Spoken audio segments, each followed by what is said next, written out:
Hello!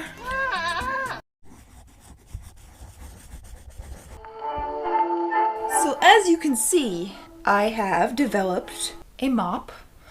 And quite recently, a lot of you have been asking how I do my hair. Now, as my hair has gotten longer, I have switched a few times how I do it. First of all, it was foam rollers, which you may have seen on my channel from years and years ago. That was my main way to do it. And then I switched to pillow rollers for a short period of time, and I will talk about the differences and kind of the pros and cons of that. But long story short, I switched back to foam rollers, and that is what I use now. Now, the main difference between pillow rollers, or as I like to call them, hair raviolis,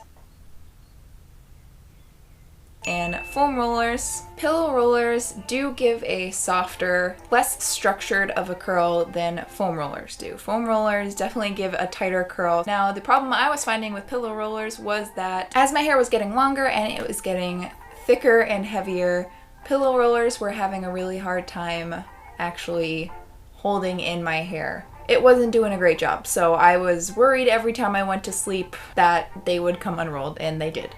So I switched back to foam rollers because the foam rollers have that plastic barrier that goes over the hair and it snaps in place, so it's a little bit more protective of that happening. So yeah, that was a lot of talk. So I thought the plan would be to show you how I do my set, sleep on it, and then tomorrow I will show you the brush out. So first things first, what I use for this process, my hairbrush, which I have just recently started using this. It's called a wet brush. It is amazing, and you will see that when I brush out the curls tomorrow. Setting lotion. This is Motion's Foaming Wrap Styling Lotion. It is a little hard to find. Sometimes I can find it at local stores like Walmart or Target sometimes, but other times I have to get it online. But I do swear by using this. As you can see, I have my little basket o' rollers here. Grandma Rachel's basket o' rollers. Chances are when you get a pack of foam rollers, you will have different sizes. So there's this bigger size, medium size, and then a smaller size. These all have hair on them. They are disgusting. Don't at me. I mainly stick to bigger sizes just because I do like those kind of Rita Hayworth curls where they're a little bit bigger and fuller. Some of them are smaller than the other ones. I probably should have got a new pack for this, but I did not. So we're just okay. So I do have bangs right now. I have my, Inigo Montoya bangs. They're a little bit too long now, so I am just going to part over to the side a little. Now that we are channeling 8th to 9th grade Rachel. And I'll start with my bangs. Now, I usually section my bangs into 2 different parts. So we're gonna kind of take this very top section. Enough setting lotion to coat it, but not going too overboard with that setting lotion, otherwise it won't dry. And that's another thing to talk about is I personally like to do my sets on completely dry hair. You can do a wet set if you want, so basically on damp or wet hair, but my hair is so thick that it would take about 327 years to dry that way. A roller. Roll up the bottom of the hair, which is kind of tricky because it's so short. And then roll downwards toward the scalp. Once you get to the scalp, you're going to take this fun little thing, snap it into place. Then I'm going to take a second section below that. It has some bangs in it, and it's also just normal length hair. That's okay. And do the same thing.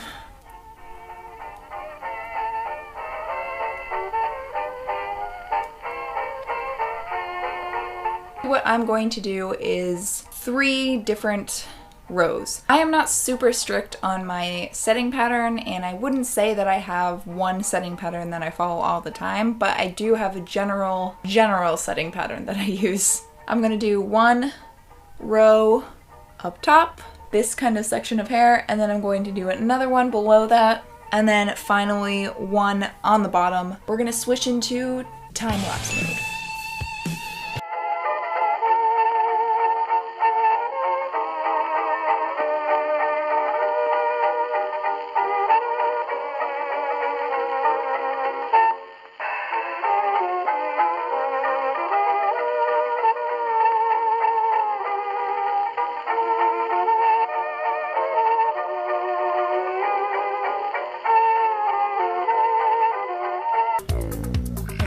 as you can see, we have the bang section, and then top row, second row, last row. Again, I am not too strict with this, so as you can see, some of them are facing a weird direction. The rows are not super straight lines. If you want to be more strict with this, go ahead. I will generally sleep just like this. No, they are not the most comfortable things to sleep in, but you definitely get used to them. If you wanted, if that does not sound fun to you, you could also take a hair scarf. It's generally just a big square like this. Fold it so that it is a triangle, kind of like a bandana. Put it over your head this way, making sure this part sticks out a little, and then bring the two ends up, tie, and then kind of just stick these ends in. This is generally what I'll do if I have to go run errands while my hair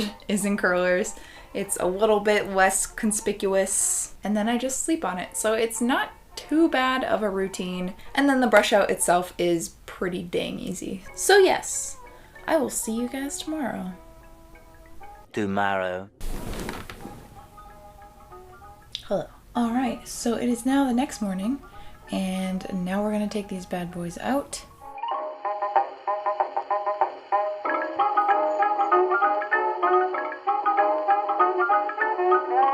Always gotta do the pat down, because when in doubt, there's always one. Like a fugitive hiding from the law. I'm just going to run my hands through my hair and kind of break up that crunchiness of the product next. Quite simply, I am just going to brush through the curls.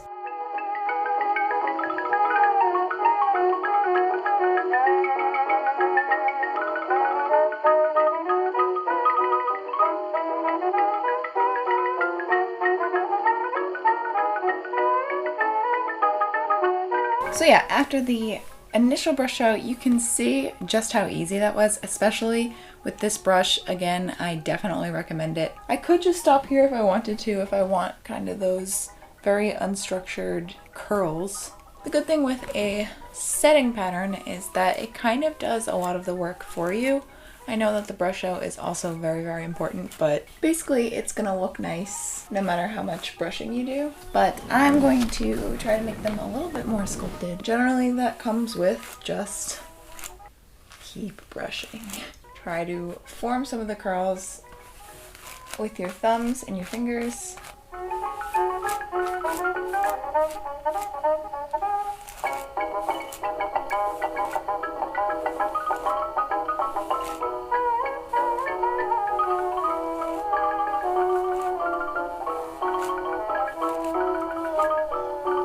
And now I look like Lady from Lady and the Tramp. It's a beautiful night. What is that? From here you could hairspray this. You could use some pomade to actually smooth out some of the curls and the frizz, but personally I like the frizz. I kind of like the, you know, the feeling of if I shake my head, I'm not gonna ruin anything. I do always carry a brush with me just in case I need a mid-conversation floof. What's that? What kind of coffee would I like? That's how I've been doing my hair. I hope this was helpful for all of you that had questions on how I do it, or if it's still the same as I used to. So the answer is yes, it is pretty much the same routine as I did in my very old foam rollers, but my hair is a lot longer, so honestly every set is different, and I don't think I've ever done my hair the same set every time, and it always comes out different just depending on the day, its mood. It's also important to keep in mind we all have different hair types. What works for me might not work for you. I hope it does, because it's a pretty quick way to have vintage hair. It takes about 10 minutes at night and 10 minutes in the morning to brush it out. It's all about kind of learning about how your hair reacts to things and learning to, you know, listen to its needs. What's that, baby? Okay.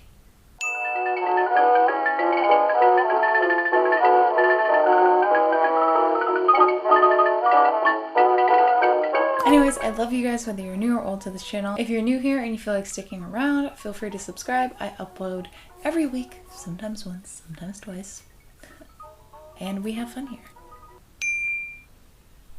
And I will see you guys in my next video. Bye!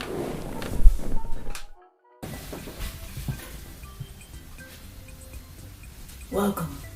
I need some ferns in the background. I want to be a planty lady. How's that? Oh yes, that's quite nice. So, yeah. It's dark, huh? That's fine. Oh, child, it's warm in here. Things are about to get real attractive. Grandma Rachel. Grandma Rachel likes her plants. If you're new here and you feel like sticking